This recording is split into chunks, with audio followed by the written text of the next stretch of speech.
The song that wouldn't let go, the story of Unchained Melody.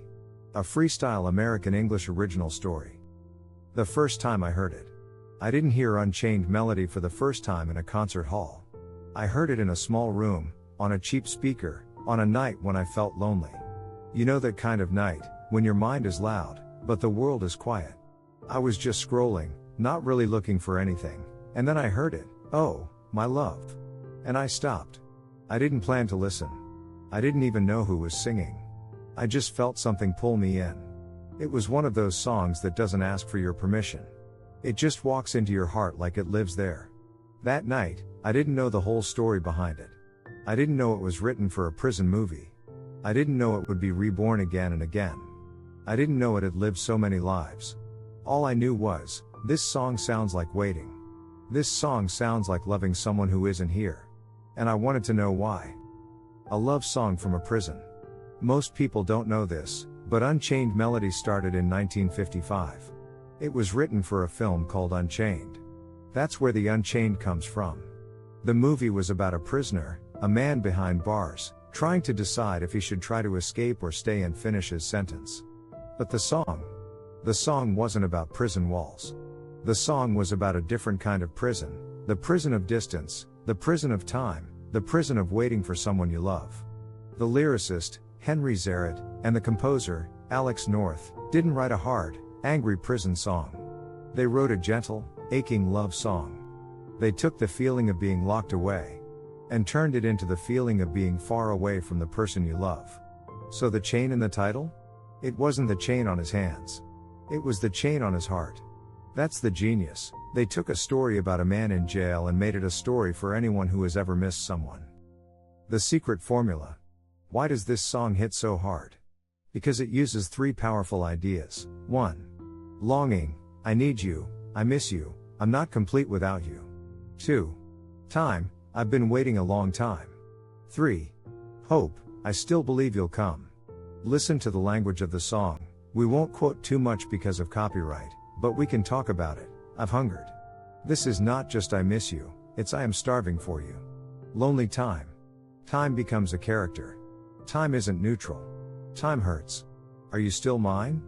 The fear that the other person has moved on. This is why the song works in every decade. It's not about fashion. It's not about the 1950s. It's about human waiting. Everyone, at some point, waits for someone to call, to come back, to forgive, to love. That's why the melody rises the way it does. It climbs like a person begging. It's soft. Then it reaches. Then it cries. It's not just a melody. It's a reaching melody. A song with many lives. Here's the wild part. Most songs are born once. This one was born many times. 1955, written for the film. 1965, the Righteous Brothers sing it and the world goes oh. So that's the song. 1990, the movie Ghost brings it back again, and a whole new generation cries to it. After that, talent shows, weddings, funerals, reunions, long-distance love stories. It just keeps appearing. Why? Because the song doesn't belong to the 1950s. It belongs to anyone who has ever loved someone they couldn't touch. Every time the world forgets it, someone sings it again. You can't chain it. You can't keep it in one time period. It escapes every decade, unchained. The voice that carries it. There is something else. This song demands a voice. It's not background music. It's not elevator music. It asks the singer to feel.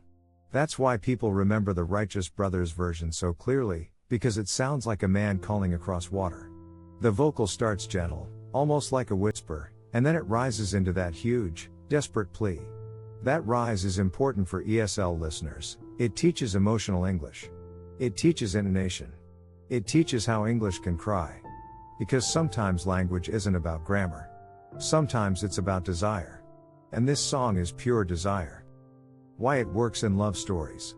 Think about the movie Ghost. Two lovers. One of them is gone. The love is still alive. Of course, they used Unchained Melody. Because the song says, even if I can't be with you right now, my love didn't die. And that is one of the deepest human wishes, that love can outlive distance, and even outlive death. That's why it works in wedding videos and funeral videos. The same song can celebrate love and mourn love. Not many songs can do that. My own memory of the song. Let me go back to that night. I was listening. The room was dark. I didn't have anyone next to me. But I still felt like I was singing to someone. Have you ever done that? You're single. But you still miss someone. You don't even know who they are yet. But you miss them. That's what this song does. It lets you long for someone who is not there yet. I imagine someone on the other side of time, maybe a future version of me, maybe someone I had loved, maybe someone I would love. And I thought, will my love last long enough for them to find it? That's what the song asks. Can love wait? ESL moment, the vocabulary of longing. Key words and ideas this song represents: longing, a deep emotional wanting, yearning, stronger than wanting to wait for someone, not just time, but loyalty, to be apart, to be separated, to hope someone still loves you, timeless love, love that survives time. The real meaning of Unchained. So, what is Unchained here? It's not wild. It's not crazy. It's freed. It's love that refuses to stay in the past. It's love that refuses to stay locked in one moment, one movie, one decade. It is love that says, I will find you again. I will sing again. I will be heard again. That's why the melody feels familiar even if you've never heard it before. It's like the song is saying, you've missed someone too, so you know me.